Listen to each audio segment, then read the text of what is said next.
I did not have time when I first brought these groceries in to talk about them. There were so many people around. I just needed to get these put up, so I'll just voice over a little bit. I mean, everything pretty much is self-explanatory. I have been getting that coconut milk to use for gut health in my coffee. It's been really good. Yes, extra crispy rotisserie. Still tasted good. That was all that mattered. And I made something simple with it.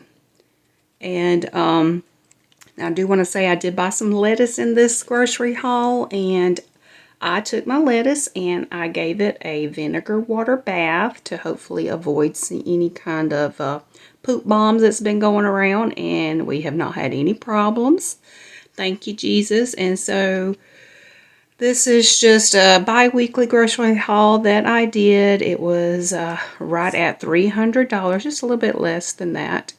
We'll still have to go to the grocery store for like milk and a couple of other things when we run out. My grandson loves that mac and cheese. Actually, I do too. It's easy cheesy mac and cheese, and it's really good. Those were some peaches. I made some, I just cut those things up. Those were so good. They were so sweet, and I whipped up some heavy whipping cream and with a little bit of maple syrup and peaches and cream. That was so good. Now, I'm not a fan of that nature-raised farm stuff. The batter just did not taste good to me.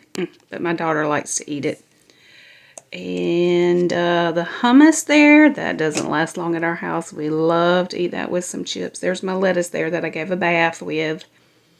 And we love that Zevia. That's kind of a better alternative to sodas. It's made with stevia, so we do like that.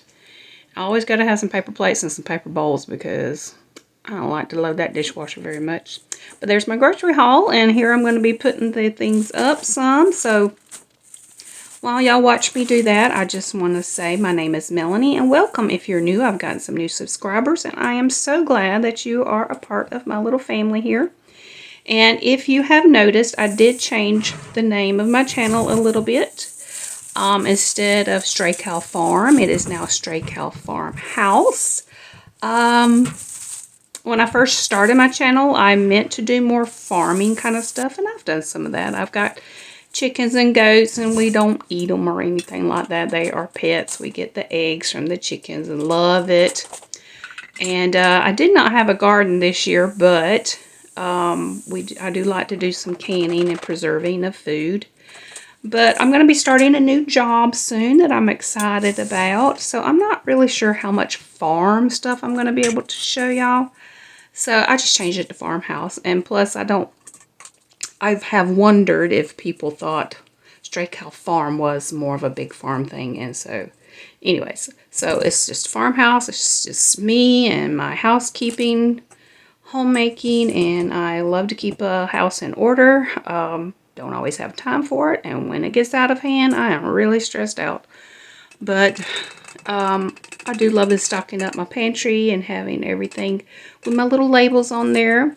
Those are just handmade and nothing fancy. I had bought this big old pack of like scrap paper. No, what do you call it?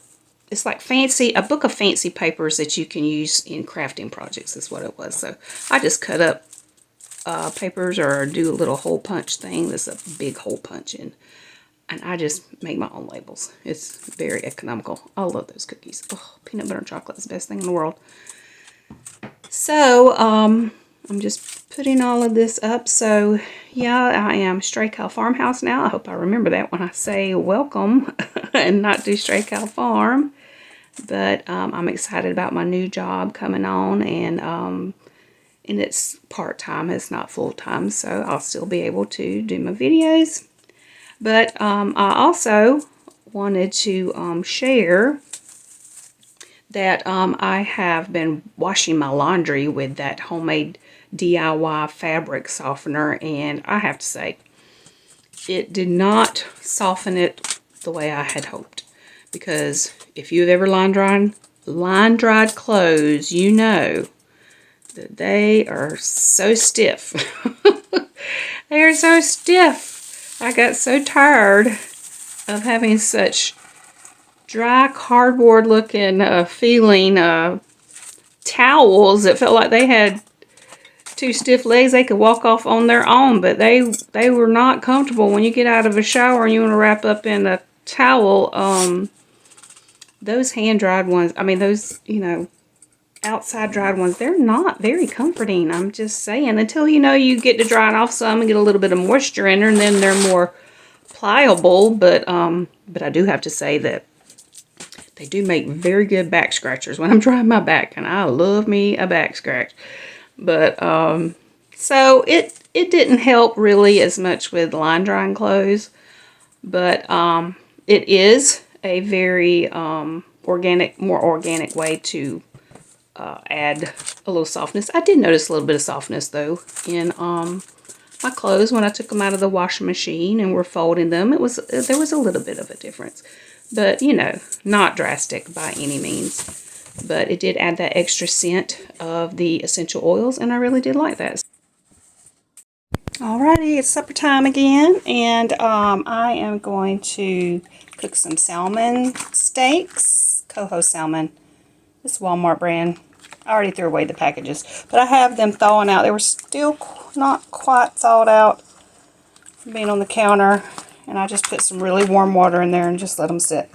So I bake these in the oven at 400, and I will melt about half a stick of butter in here and add a splash of lemon juice, and then I will put that on there, and then I will season it with my go-tos, my adobe. Oh, this makes it taste so good. And my garlic herb stuff. That's pretty much going to be supper. I cook it for about 20 to 25 minutes. I like it to get really, the tail parts to get like really brown and kind of crispy. So that's how we like it. And I am going, instead of shrimp and grits, we got some salmon and grits. So these did come in the mail today. These are a part of my grocery order. It's the polenta. They're yellow corn grits. Put some butter and some cheese in it. I'm going to put cheesy grits, and then just some green beans for our veggie. So that's going to be our supper. So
well, supper was delicious. My honey bun said thank you. And but now I'm gonna make a dessert because tomorrow we got invited to swim at somebody's house who has a pool. Thank you, Jesus, because it's been super hot. Hopefully it won't rain because we've been having some thunderstorms lately.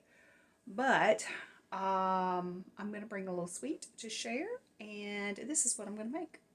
Now this is a very worn recipe. It's had something spilled on it. It's two-tone colors, but it's basically a chewy cake, if you've heard of that, or a pecan chewy. They're called kind of different things.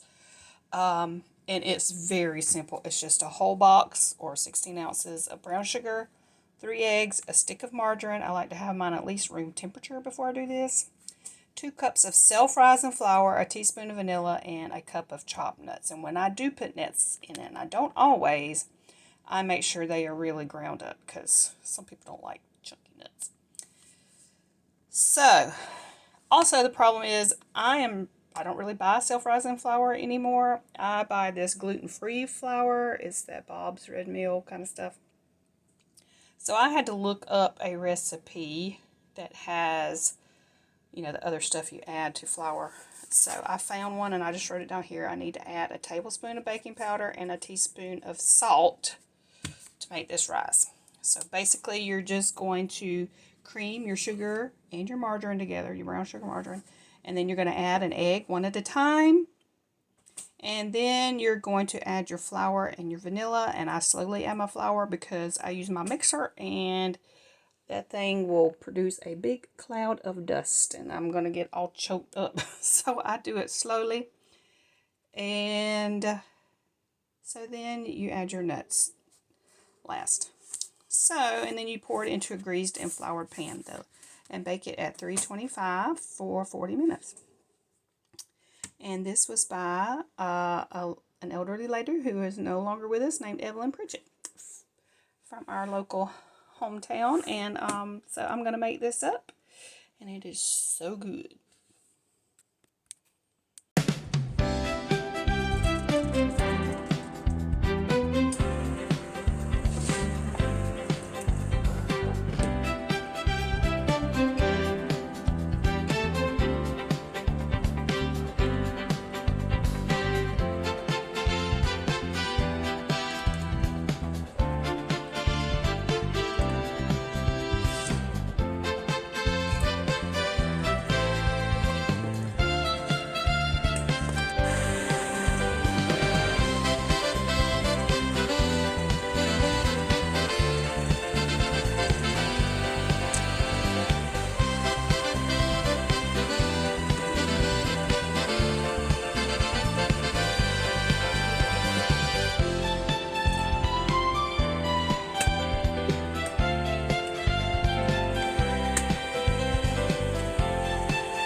Well, I got to thinking. I decided not to put the pecans in here because the family that I'm going to see tomorrow, I'm not as familiar with them and maybe any allergies that they have. And I do know that she has 2 little foster boys as well as her daughter that's my daughter's age. So I'm just going to do what I've done before, and that is just sprinkle some chocolate chips on top and kind of press them down in there and let it be kind of like that. And this is also extremely good. Can't go wrong with some chocolate, right?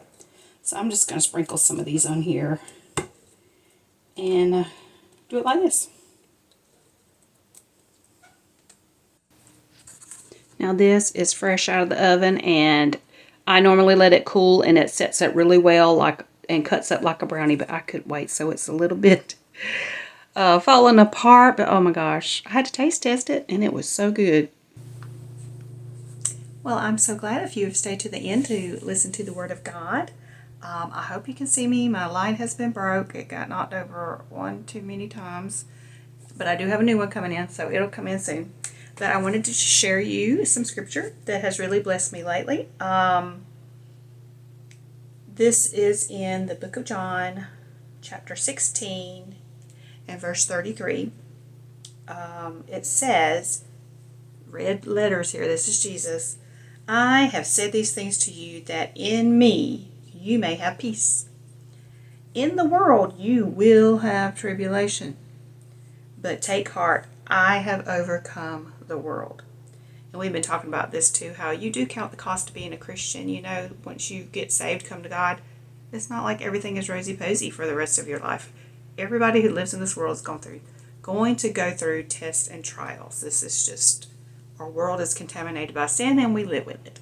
So, but because of Jesus, we have hope that even in our tribulation, there's purpose too, that God promises that, you know, that we can take heart and count it all joy when we fall into trials and temptations, because He is there and He's doing the work and He uses everything for His glory and it is helpful to us. There are things we learn that we would not learn if everything was rosy-posy, but we learn through our tests and our trials. And that's comforting, because it helps you to maybe whine and complain a little bit less because of what you're going through, but you understand that God sees the bigger picture and He's after our hearts. So no matter what we go through, He has overcome it. He has overcome it. Just stick with Him. You're going to walk through it with Him. And this is the blessed hope that we have because of Jesus, that He will help us. But then He also says in chapter 17, Father, the hour has come. Glorify your Son, that the Son may glorify you, since you have given Him authority over all flesh, to give eternal life to all whom you have given Him. And this is eternal life, that they know you, the only true God, and Jesus Christ, whom you have sent. That's the greatest thing ever, to receive that eternal life, to believe. And not just believe, but you know Him. You know God and you know Jesus.